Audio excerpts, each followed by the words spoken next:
Yes, kumusta mga ka-Gym 5? Sana naman ay ganun pa rin ang lahat, hangad natin na naging maayos at naging naayos ang lahat kung hindi man ay tuloy pa rin tayo sa pagsisikap, tuloy pa rin tayo sa ating kabutihang ginagawa. Importante, wala tayong taong tinatapakan sa bawat oras ng ating pagsisikap. Talaga naman, bago lang natin pinag-usapan yung sinabi ni former President against doon sa 15 senators, wala namang pinangalanan, na kung saan ay maaring yung sinabi niya, yun ang gagawin para lang makapasok yung sigurado yung 15 senators din na kanyang sinusuportahan. Hati ang opinion ng tao eh. 'Di ba? Kasi karamihan nagsasabi din na ito ay joke lang, no? Ito ay joke lang, wala namang pero ito ay siniseryoso, no, ng iba rin, no? Wala tayong magagawa kasi kanya-kanya tayong interpretation sa bawat salita na ating maririnig.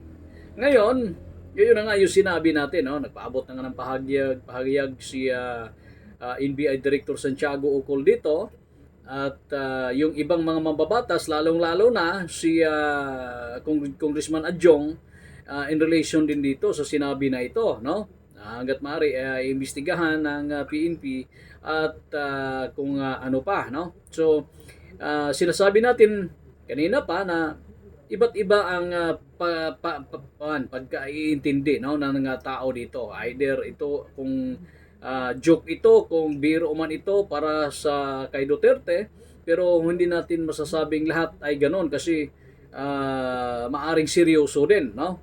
Ito dahil gawa ng meron siyang sinusuportahan. Ngayon, nako, umabot na. Ito na nga yung sinasabi natin, no? Meron ngang reaksyon doon si naiparinig natin sa inyo si President Marcos, no, ukol doon sa statement during sa pagharap ng tao nitong si former President Duterte. At ito na nga ngayon, no, ang Philippine National Police sa Criminal Investigation or CIDG, no, Criminal Investigation and Detection Group, lalong-lalo na nandyan ngayon si Nicolas Torre, no, ang direktor ng CIDG na nag-filed umano ng complaint, no, against former President Duterte.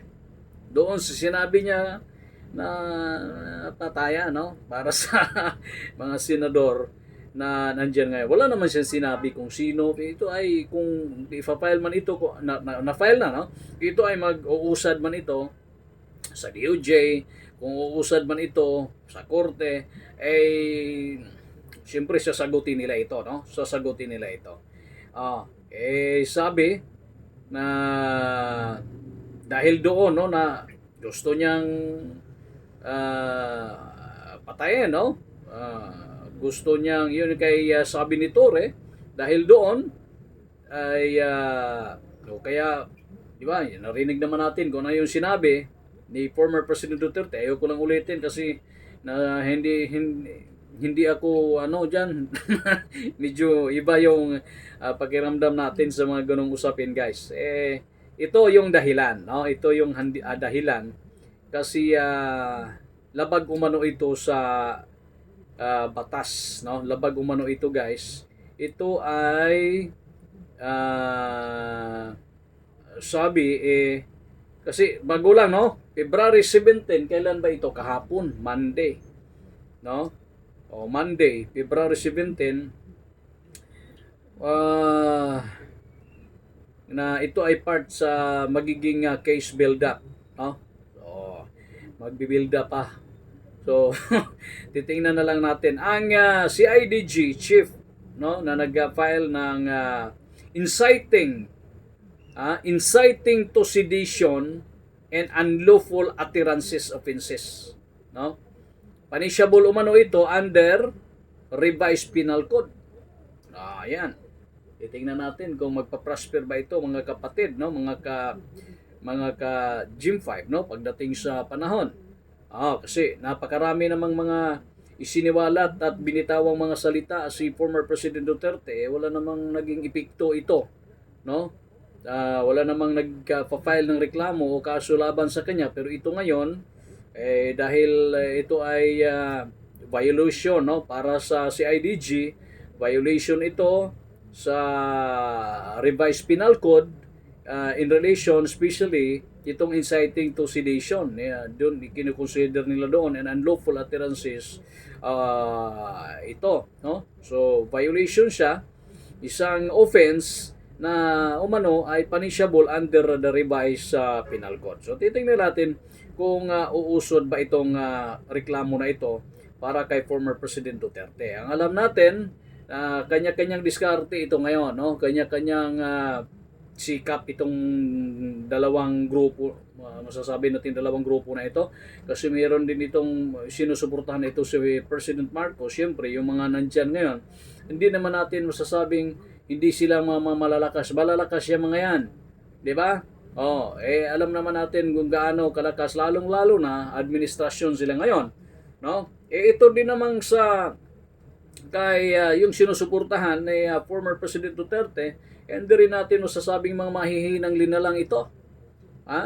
Mayroong kapangyarihan at malalakas din ito. Unang-una, pare-pare, sino ba naman tatakbong senador kung wala kang kapangyarihan, kung di ka malakas, walang sumusuporta sa iyo. Kaya hindi ito maaring maging kampante din, no? Pero baka sa tingin ni Duterte, mas malakas yung ngayon yung mga katapat nila, katunggali nila, maninigurado umano siya. Pero yun ay kung ako ang tatanungin, hindi masyadong para sa akin, pero hindi ito napaka bigat, no? Kaya nga wala naman si binanggit ko sino, at para sa akin hindi naman basta-basta mangyayari 'yon, no?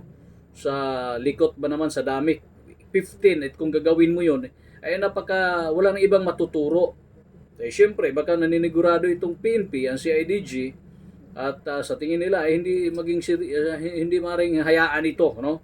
Kaya ipaubaya na lang natin kung ano magiging epekto at magiging resulta nito, guys, pagdating ng ilang mga araw. Basta ito na yung update, no? Matapos pag-usapan natin kahapon na yung sinabi ni Duterte patungkol doon sa 15 senators.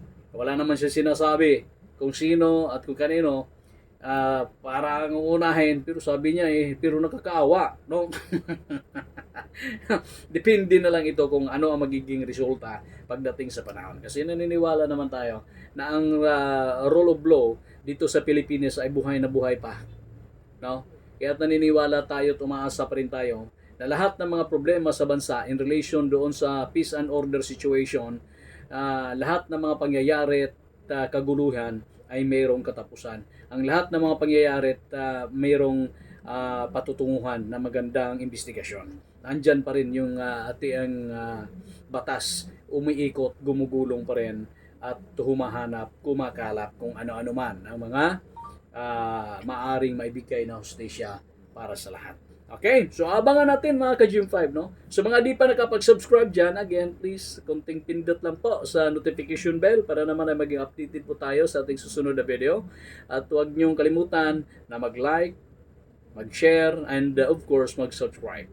Okay, sa muli, ito po ang Gym 5 TV. Maraming salamat at mabuhay ang buong Pilipinas.